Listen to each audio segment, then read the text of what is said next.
Hello students, आज हम लोग क्लास 12th में जो वैद्युत चालन का चैप्टर चल रहा था उसमें आगे टॉपिक पढ़ेंगे अनुगमन वेग या अपवाह वेग। ठीक है, अनुगमन वेग या अपवाह वेग। ठीक, मुक्त इलेक्ट्रॉनों का अनुगमन वेग या अपवाह वेग। सबसे पहले हम इसकी बेसिक डिफिनेशन जानेंगे कि इसको हम कैसे डिफाइन कर सकते हैं। ठीक, यदि फ्रीली इलेक्ट्रॉन है किसी भी चालक में, कोई भी कंडक्टर है, तो उसमें हम लोग किस प्रकार से अनुगमन वेग को डिफाइन कर सकते हैं। देखिए, इसके बाद में जब हम वैद्युत धारा और अनुगमन वेग में संबंध करवाएंगे तो उस आधार पर भी इसकी परिभाषा दी जा सकती है, लेकिन जो बेसिक डिफिनेशन होती है वो हमने सामने लिखी है। देखिए, हमने लिखा है कि चालक में उपस्थित मुक्त इलेक्ट्रॉन वैद्युत क्षेत्र के प्रभाव में जिस सूक्ष्म नियत औसत वेग से एक दिशीय गति करते हैं, मुक्त इलेक्ट्रॉनों का अपवाह अथवा अनुगमन वेग कहलाता है। ठीक है, देखिए इसको इंग्लिश में ड्रिफ्ट वेलोसिटी बोला जाता है। क्या बोला जाता है? Drift velocity.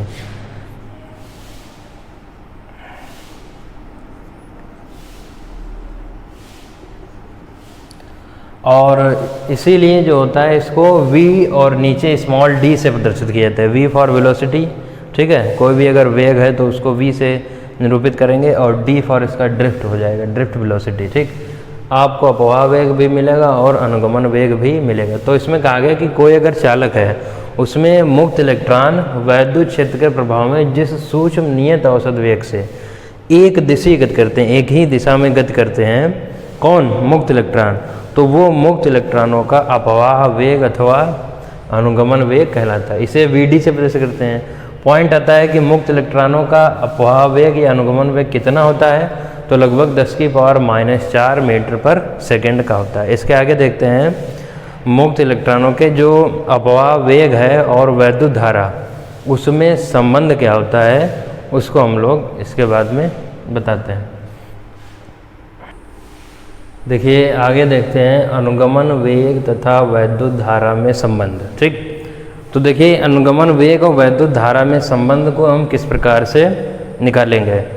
सबसे पहले क्या करते हैं, इसमें हमने कोई एक PQ क्या करते हैं, कोई एक क्षण मान लेते हैं। ठीक, सबसे पहले जो बेसिक चीज़ें वो बता रहे हैं। ठीक, हमने लिख भी दिया है।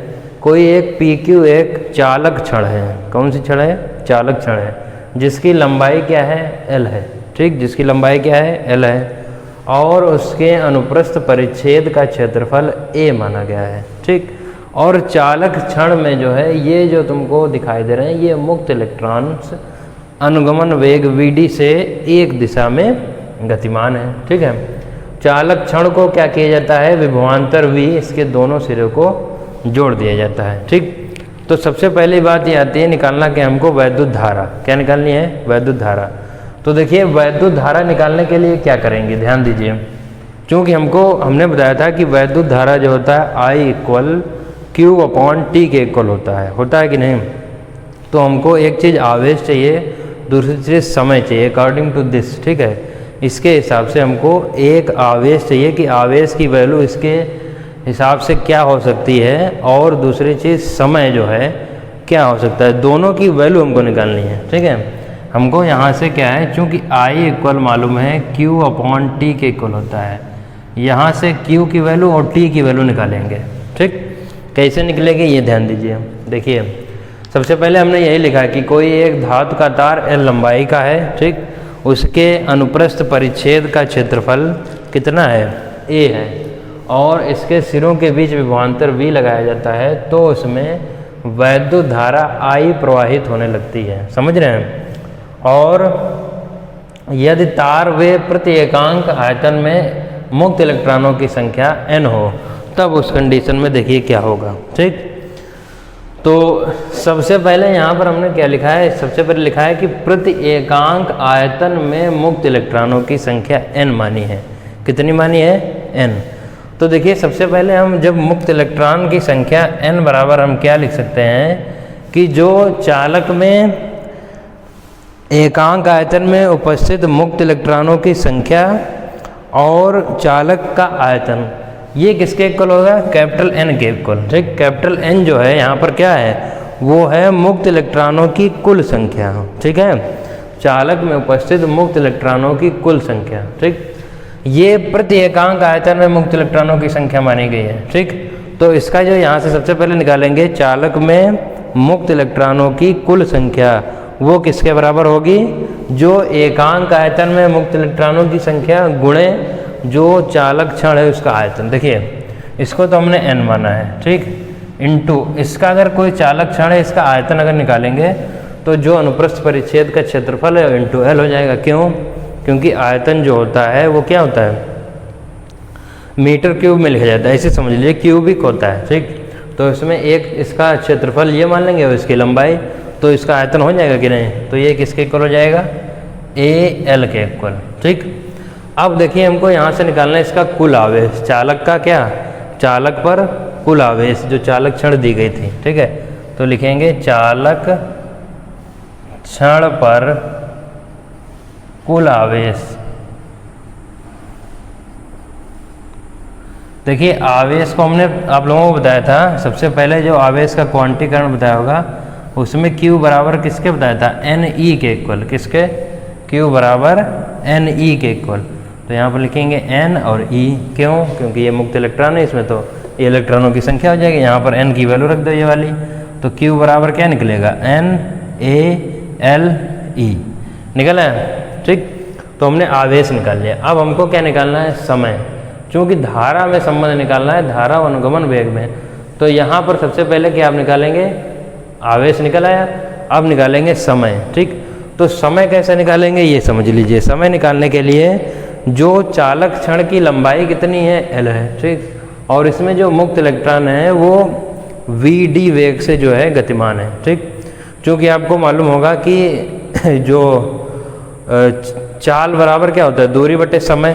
ठीक है, और समय अगर यहाँ से निकालेंगे तो समय बराबर क्या हो जाएगा, जो दूरी होगी अपॉन में चाल, मतलब वेग मान सकते हैं यहाँ पर, अकॉर्डिंग टू दिस ऐसे कह सकते हैं। तो यहाँ पर जब हम समय निकालेंगे तो क्या होगा, देखिए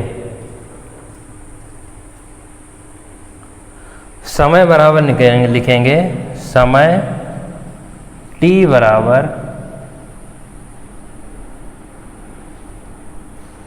समय t बराबर ये किसके बराबर होगा, जो चालक क्षण की लंबाई है अपॉन में जो इसका क्या अनुगमन वेग है, अनुगमन वेग कितना, Vd। बस दो ही चीज़ें हमको रिलेट करनी थी, एक तो इसका समय और दूसरा क्या, इसका आवेश, जो इस पर कुल आवेश होगा। ठीक, अब लिख देंगे चूँकि वैद्युत धारा की परिभाषा से, वैद्युत धारा की परिभाषा क्या कहती है, वैद्युत धारा की परिभाषा से I बराबर क्या होता है, Q अपॉन T। तो I बराबर Q की वैल्यू कितनी है यहाँ पर इसके अकॉर्डिंग NaLe अपॉन में T की वैल्यू कितनी है, L अपॉन में Vd। तो L अपॉन में क्या हो जाएगा, Vd। ठीक, ये V है, Vd ऐसे कर लो, तो L से L काट दिया, ये Vd ऊपर चला जाएगा, तो जो संबंध निकलेगा I बराबर NaE और Vd। ठीक है, तो जो धारा और अनुगमन वेग में संबंध होता है वो किसके इक्वल होता है, NaE Vd के इक्वल होता है। ठीक है, देखिए अभी एक चीज़ और बताते हैं इसमें, जो हमने आप लोगों को कराया था धारा घनत्व। ठीक है, उसमें भी संबंध इसके आगे बताया दे रहा है। ठीक, इसको मिटा लें।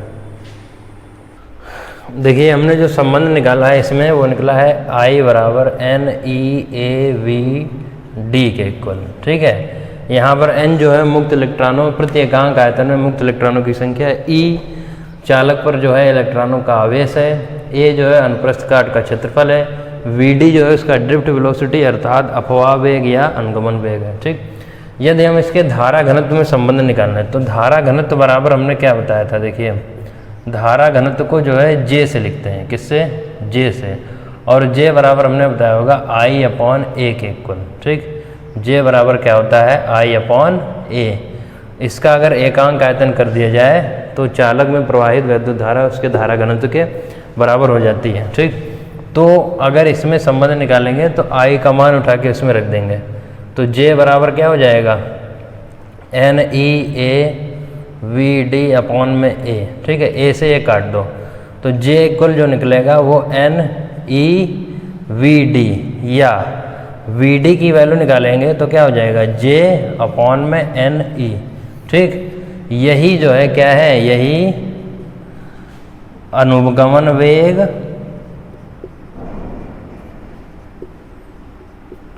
तथा धारा घनत्व में संबंध है, धारा घनत्व में संबंध है, ठीक।